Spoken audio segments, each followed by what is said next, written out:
আসসালামু আলাইকুম রহমতুল্লাহি অবরাকাতু। স্মরণ রাখার উপায়। স্মরণ রাখার অনেকগুলো উপায় রয়েছে, তার মধ্যে একটি তুলে ধরা হলো। স্মরণ রাখার জন্য প্রথমেই প্রয়োজন নিজের উপর পূর্ণ আস্থা ও আত্মবিশ্বাসের। নিজের মানসিক ও দৈহিক শক্তি একটু তলিয়ে দেখলে এই অবস্থা ও আত্মবিশ্বাস বহুগুণ বেড়ে যাবে। নিজের দেহের দিকে একটু তাকাও। ৫ শতাধিক মাংসপেশি, ২ শতাধিক হাড় ও ৫০ ট্রিলিয়ন দেহকোষ মিলে গঠিত তোমার দেহ।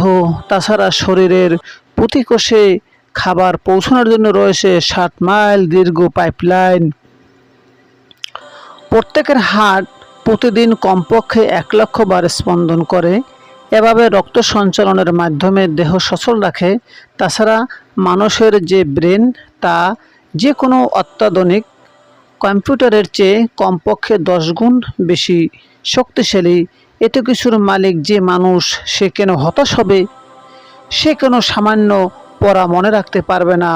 প্রচণ্ড আত্মবিশ্বাসের সঙ্গে মনোযোগী হলেই সবই মনে থাকবে। মহান আল্লাহ তাআলা আমাদেরকে সঠিক বুঝ দান করুন, ঠিকমতো পড়ালেখা করার তৌফিক দান করুন। আমিন। আসসালামু আলাইকুম রহমতুল্লাহি ওয়া বারাকাতুহু।